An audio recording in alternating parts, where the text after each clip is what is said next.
ఆయన చేసిన పొరపాట్లు ఏమీ లేవండి, అన్ని కంప్లీట్ గా చేసి ఉన్నాడు పని మొత్తం. అవునా? అందుకే అయ్యా నువ్వు నాకు ఇచ్చిన పనిని నేనేం చేశాను, సంపూర్ణంగా చేసి ఉన్నాను.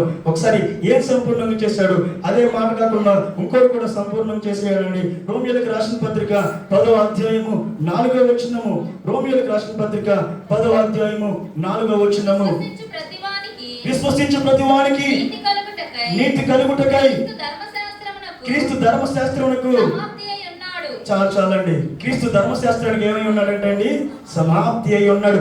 ధర్మశాస్త్రం చెప్తుందంట ఇతను దోషి, ధర్మశాస్త్రం చెప్తుందంట ఇతను పాపి, ధర్మశాస్త్రం చెప్తుందంట ఇతను నేరస్తుడు అనేసి బైబిల్ దేవుడు చెప్పినాడు. శిలువలో ఆ మొత్తం సమాప్తము చేసి ఉన్నాడండి. ఓకే, మరొకసారి వాక్యాన్ని చూద్దామా? లూకా సువార్త 4వ అధ్యాయము 18వ వచనము. యేసు ప్రభు ఏమి సమాప్తం చేసి ఉన్నాడు, తండ్రి తన కుమారునికి ఏ పని అప్పగించాడో ఈ వాక్యంలో చదువుకొని నా మాటలు ముగించడానికి ఇష్టపడుతున్నానండి. లూకా సువార్త అండి 4వ అధ్యాయము 18వ వచనము. ప్రభు ఆత్మ నా మీద ఉన్నది,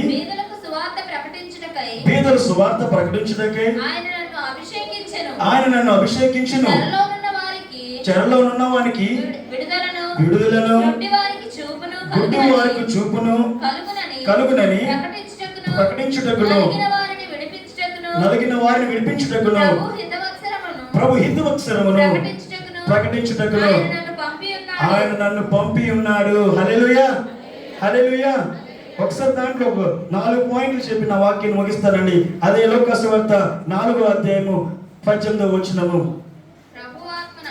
ప్రభు ఆత్మ నా మీద ఉన్నది కాబట్టి చాలండి. పేదలకు సువార్త ప్రకటించుట అంటే నేను అంటాను, ధనికులకి అవసరం లేదా అండి, ఆస్తి పరులకు అవసరం లేదా అండి, అంటే పెద్ద పెద్ద ఇల్లున్న వాళ్ళకి అవసరం లేదా అండి, పెద్ద పెద్ద కార్లు ఉన్న వాళ్ళకి అవసరం లేదా అండి అంటే నేను అంటాను, ఏ వ్యక్తి అయితే యేసు ప్రభువును అంగీకరించలేదో, ఏ వ్యక్తి అయితే దేవుని యొక్క వాక్యాన్ని తన హృదయంలో లేదో అతడు పేదవాడు.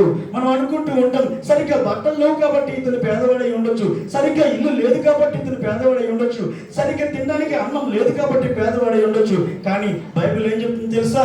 ఏ వ్యక్తి అయితే దేవుని సొంత రక్షకుడిగా అంగీకరించలేదో, ఏ వ్యక్తి అయితే దేవుని వాక్యాన్ని తన హృదయంలో అంగీకరించలేదో ఆ వ్యక్తి ఎవడంటండి, పేదవాడు. దేవుడు ఇలాగే సువార్తను ప్రకటిస్తూ ఉండగా ఒక యవనస్తుడు వస్తాడు దేవుడి దగ్గరికి. అయ్యా పరలోక రాజ్యం కావాలంటే నేనేం చేయాలి అంటే దేవుడు అంటాడు, నువ్వు తల్లిదండ్రులను గౌరవించాలి, నీ భార్య పట్ల లోబడి ఉండాలి, పెద్దవాడిని గౌరవించాలి, నేను తప్ప వేరొక దేవుడు ఎవరు ఉండకూడదు అని చెప్తుంటే యవనస్తుడు అంటాడు, ఇది కాదు, ఇదంతా నాకు తెలుసు, ఇంకేం చెయ్యాలో చెప్పు అంటే అప్పుడు దేవుడు అంటాడు, నీ ఆస్తి మొత్తం అమ్మి పేదలకు ఇచ్చేసి నన్ను వెంబడించి అంటాడు. ఆ సమయంలో అంతమంది జనసమూహంలో యేసు ప్రభు ఆ మాట చెప్పగానే ఆ యొక్క యవనస్తుడి మొహమాట అండి చిన్న ఉంచుకొని తల ఉంచుకొని వెళ్ళిపోయినట్టుగా చరిత్ర చెప్తుంది. కానీ బైబిల్ ట్రైనింగ్ తీసుకున్న వాళ్ళు, బైబిల్ కొంచెం ఎక్కువగా జ్ఞానం చదివిన వాళ్ళు, ఏ వ్యక్తి అయితే తలదించుకున్నాడో, ఏ వ్యక్తి అయితే చిన్న చేయడో ఆ వ్యక్తి అక్కడ నిజంగానే తన ఆస్తి అంతా అమ్మి పేదలకు ఇచ్చి సువార్తను ప్రకటించాడట. హల్లెలూయా, హల్లెలూయా. 2 చదువుదామండి.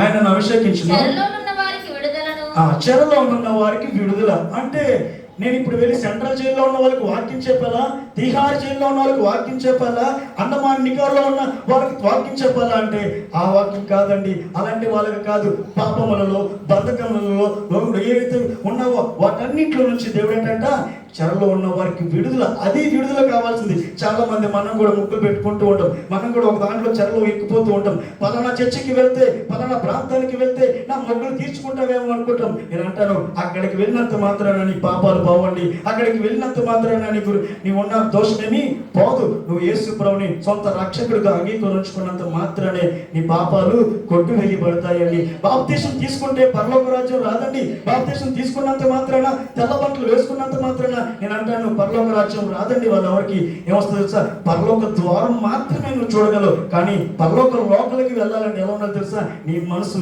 స్వచ్ఛంగా ఉండాలండి. నువ్వు ఎలాగైతే ప్రేమించుకున్నావో ఎదుటి వాడిని కూడా నువ్వు అలాగే ప్రేమించాలండి. ఈ ప్రపంచంలో నేను చాలా మాట్లాడుతూ ఉంటారు, నీ మీద నిందలు మోస్తూ ఉంటారు, కానీ నువ్వు యేసు ప్రభు పోల్చి పోల్చి మనం నడుచుకుంటూ ఉండాలండి. మొక్కులు పెట్టుకుంటే పరలోక రాజ్యానికి వెళ్ళమండి, బట్టలు మార్చుకుంటే పరలోక రాజ్యానికి వెళ్ళమండి, నీళ్ళలో బాప్తిసం తీసుకుంటే పరలోక రాజ్యానికి వెళ్ళం. కానీ నీ నా హృదయం ఎలా ఉండాలండి? తెల్లగా ఉండాలి, హిమము కంటే తెల్లగా ఉండాలండి మన హృదయం. అప్పుడే వాళ్ళకి మాత్రమే పరలోక రాజ్యము స్థానం ఉంటుంది. ఇంకా 3వ పాయింట్ చూద్దామండి. గుడ్డి వారికి చూపును. దాని అనగా అర్థం ఏంటో తెలుసా అండి? యేసు ప్రభుని పక్కనే పెట్టుకుంటారు, కానీ యేసు ప్రభుని నమ్మనటువంటి వాళ్ళు చాలా మంది ఉన్నారు. దేవుడు నా పట్ల అద్భుతం చేస్తే మాత్రమే నేను చర్చిల్లో అడుగు పెడతాను అని నీ తీర్మానం తీసుకున్న వాళ్ళు చాలా మంది ఉన్నారండి. లేరంటారు ఈ రోజు యేసు ప్రభు నా జీవితంలో అద్భుతం చేస్తే మాత్రమే నేను ఈ మందిరానికి వస్తాను, అప్పటి వరకు మందిరానికి రాను, అప్పటి వరకు ప్రార్థన చేయను, అప్పటి వరకు దేవునికి కానికేవుడు. అలాంటి వారు గుడ్డి వారు ఈ రోజు చాలా మంది ఉన్నారు కదండి. సిలువలో అంటున్నారు కదా, అయ్యా నీ కోసమే నేను సమాప్తం చేసి ఉన్నాను. అటువంటి ఆలోచనల నుంచి విడిచిపెట్టు, అటువంటి ఆలోచనలు, అటువంటి తలంపుల నుంచి విడిచిపెట్టు. నీ కోసం నేను సిలువ వేయబడ్డాను. సిలువ వేస్తూ తండ్రి నాకు ఇచ్చిన ఒక బాధ్యత ఏంటో తెలుసా? మొత్తం నేను సమాప్తము చేసి ఉన్నానండి. హల్లెలూయా, హల్లెలూయా. చివరి వాక్యం చదువుదామండి. నలిగిన వారిని విడిపించుటకును, ప్రభు హితవత్సరం ప్రకటించుటకును. చాలండి. హితవత్సరం ప్రకటించుటకు అనగా దేవుని వాక్యాన్ని పట్టుకొని దేవుడిపై లోబడి ఉండటమేనండి. దేవుడు నీకు ఒక వాక్యాన్ని ఇస్తాడు, దేవుడు నీ పట్ల ఒక జ్ఞానం కలిగి, దేవుడు నీ పట్ల ఒక బాధ్యత కలిగి ఉంటాడు. ఆ బాధ్యత పట్ల నువ్వు కలిగి ఉండాలి.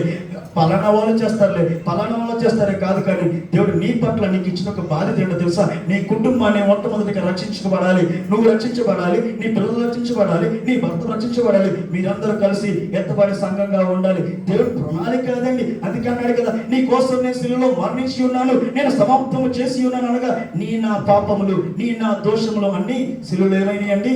సమాప్తము చేసి ఉన్నాడు. హల్లెలూయా, హల్లెలూయా. ఎలా ఉండాలో తెలుసా? దేవునికి బాధ్యతగా ఉండాలండి. సంఘం పట్ల నీకు ఒక బాధ్యత, నీకు నాకు ఒక బాధ్యత ఉంది. ఆ బాధ్యత మనం నెరవేర్చినట్లయితేనే ఈరోజు ఈ యొక్క మాటకి అర్థం ఉంటుందండి. బైబిల్లో మనందరికీ తెలుసు, యోసేపు స్టోరీని చెప్పిన వాక్యం ముగిస్తాను. యోసేపును ఫరోకి అమ్మేస్తారు. ఫరోకి అమ్మిన తర్వాత యోసేపు అక్కడ రాజుగా పరిపాలిస్తూ ఉంటాడు. ఎప్పుడైతే కరువు వస్తూ ఉంటుందో, ఏమండి, ఎప్పుడైతే కరువు వస్తుందో ఈ అన్నలందరూ వెళ్ళి రాజుని కలుస్తారు. ఆ యోసేపుని కలిసినప్పుడు యోసేపు అంటాడు, మీ బెన్యామీను, మీ తమ్ముడు ఉంటాడు, వెళ్ళి ఆ తమ్ముడిని తీసుకురాడని పంపిస్తే, ఎప్పుడైతే వెళ్ళి వీళ్ళ తమ్ముడు కానీ ఆ నాన్నగారిని కలుస్తాడు, యాకోబుని. నాన్నగారు మరి రాజుగారు తమ్ముడిని కూడా తీసుకురమ్మన్నారంటే యాకోబు ఒప్పుకోడండి. మిమ్మల్ని నమ్మించి ఒకడు పంపించాడు, ఒకడు మరణించాడు, వీడు మరణిస్తే నేను తట్టుకోలేను అన్నప్పుడు 4వ కుమారుడు ఉంటాడండి. ఆ 4వ కుమారుడు ముందుకు వచ్చి, నాన్నగారు నేను ఉంటాను, ఆ తమ్ముడికి ఏమన్నైతే నా తల తీసైనా కానీ నేను తమ్ముడిని క్షేమంగా పంపించొస్తాను, నా కోసం ఆ తమ్ముడిని పంపించమని యాకోబు ఒక మనసు మార్చేస్తాడని కుమారుడు. సొంత రక్త సంబంధం కలిగిన తండ్రి తన తమ్ముడిని పంపించడానికి ఇష్టపడలేదు. ఎందుకో తెలుసా? అప్పుడు జరిగిన పరిస్థితి అలాంటిది. కానీ 4వ కుమారుడు ఏమన్నాడో తెలుసా? అయ్యా నాన్నగారు ఒక్క అవకాశం నాకు ఇవ్వండి, నా రాజుగారు అడుగుతున్నారు, మనం చాలా పేదల్లో ఉన్నాము, మనం కరువులో ఉన్నాము, ఈ తమ్ముడిని చూస్తే కానీ తన ఆహారం ఇవ్వనంటున్నాడండి, ఒక్కసారి పంపించిందంటే 12 మంది 10 మంది కుమారులు ఉన్నారు, ఏ ఒక్కళ్ళు ముందుకు రాలేదు. కానీ 4వ కుమారుడు ముందుకు వచ్చాడు, నాన్నగారు ఒక్క అవకాశం నాకు ఎవరా, తమ్ముడు కనుక తమ్ముడు మేము చెయ్యి కనుక పెడితే నా తల అడ్డు పెడతాను నాన్నగారు అనగానే యాకోబుకి మనసు కరిగిపోతుందండి. 4వ స్థానంలో ఉన్న కుమారుడు 3వ స్థానానికి ఆ దేవుడు తీసుకెళ్తాడండి. అప్పుడు తన యొక్క బాధ్యత ఏంటో తెలుసా? తీసుకొస్తాను బాధ్యత నెరవేర్చుకున్నాడు. అదే రీతిగా యేసు ప్రభు గారు సిలువలో మరణిస్తూ సమాప్తమైనది అనగా తనకి ఇచ్చిన ఒక బాధ్యత ఏంటో తెలుసా? 33.5 సంవత్సరాలు ఎలా జీవించాలి, ఎలా మాట్లాడాలి, ఎలా అద్భుతాలు చేయాలి అనుకుంటూ ప్రారంభించిన ఒక సేవ ఈ రోజు ఇన్ని సంఘాలుగా ఎంతగా ప్రారంభించబడిందంటే అది దేవుని యొక్క కృప మాత్రమే. కానీ అదే బాధ్యత నీకు నాకు ఇచ్చి ఉన్నాడు. మరి నువ్వు నేను ఒక్కరినైనా రక్షణ నామాలు కనిపిస్తున్నామా? ఒక్కరినైనా దేవునికి సువార్తను ప్రకటిస్తున్నామా? ఒక్కరికైనా దేవుని నీ పట్ల చేసిన గొప్ప సాక్ష్యాన్ని చెప్తున్నావా? ఒకసారి ఆలోచించుకుందామా మన పరిస్థితి ఎలా ఉంది? మన ఆలోచన కలుసుకుందాం, ఒకసారి ఆలోచించుకుందామా? దేవుడు నీ పట్ల నా పట్ల ఒక బాధ్యత కలిగి ఉన్నాడు కదా, అది ఒక్కరినైనా నీ కుటుంబాన్నైనా నువ్వు రక్షించుకోగలిగావా? బాప్తిసం తీసుకోవడానికి సిద్ధపరుస్తున్నావా? బాప్తిసం తీసుకున్నంత మాత్రాన అవదండి. నీ ఆలోచనలు మార్చబడాలి, నీ మనసు మార్చాలి. శత్రువులు సహా ప్రేమించగల స్వభావం ఉంటేనే బాప్తిసం తీసుకోవాలండి. బాప్తిసం తీసుకొని తెల్ల బట్టలు వేసుకుంటే మందిరంలో కూర్చుంటే ఉండదు. నీలో ఉన్న గర్వం తగ్గించబడాలి, నీలో ఉన్న మాట తీరు మార్చబడాలా, నీలో ఉన్న చెడు చూపు తీసుకోవాలా. అటువంటి యొక్క ఆలోచనలు అలా ఉంటేనే మాత్రమే పరలోక రాజ్యానికి స్థానం ఉంటుందండి. దేవుడు నీకు నాకు ఇచ్చిన బాధ్యత ఏంటో తెలుసా?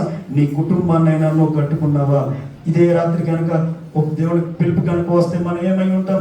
మరణించిన వాళ్ళు వాళ్ళకంటే గొప్ప వాళ్ళమేమి కాదు, మరణించిన వాళ్ళకంటే తెలివైన వాళ్ళమేమి కాదు. ఈ రోజు సమాధి తోటలో నిద్రిస్తున్నారండి, వాళ్ళకంటే గొప్ప వాళ్ళమేమి కాదు. కానీ ఈ రోజు వరకు దేవుడు నన్ను సజీవుడికి ఎందుకు ఉంచాడో తెలుసా? ఇకనైనా మారుతావేమో, ఇకనైనా ఒక్కరికైనా నీ యొక్క సువార్తను ప్రకటిస్తావేమో, నీ కుటుంబానికినైనా కట్టుకుంటావేమో అనే ఒక ఆలోచనతో నేను నీకు ఇచ్చిన బాధ్యత అదండి. సిలువలో అంటున్నాడు కదా, యేసు ప్రభువా నువ్వు నాకు ఇచ్చిన ఒక బాధ్యత నేను సమాప్తంగా చేసి ఉన్నాను. ఏ రీతిగా అయితే తండ్రి గర్వంగా గొప్పగా అరుచుకుంటూ చెప్తున్నాడో ఆ రీతిగా నువ్వు నేను చెప్పడానికి సిద్ధంగా ఉన్నామా అండి? ఒకసారి ఆలోచించుకుందాం. ముందు మన కుటుంబాన్ని కాపాడుకుందాం, మన కుటుంబం కోసం ప్రార్థన చేద్దాం, వాళ్ళ లక్ష్యాన్ని పొందిన తర్వాత సంఘం కోసం ప్రార్థన చేద్దాం, తర్వాత ఈ సంఘం అంతా ఎత్తుపడే రీతిగా ఉండేటట్టు చేద్దాం. బాధ్యత నీకు నాకు ఉంది. ఈ మాటలో దేవుడు చూపించింది బాధ్యత. ఎక్కడ బాధ్యత కానీ దేవుడు ఎక్కడ ఒక చిన్న మచ్చ కూడా కనిపించదండి. దేవుడు చేసిన దాంట్లో 100% తన యొక్క బాధ్యతను నెరవేర్చాడండి. ఈరోజు నీ పట్ల నా పట్ల కూడా అదే రీతిగా అదే ప్రణాళికతో దేవుడు నన్ను నియమించాడండి. ఆ బాధ్యతను నువ్వు నిలబట్టించుకుంటావా లేదా? ఒకసారి ప్రార్థన చేసుకుందాం.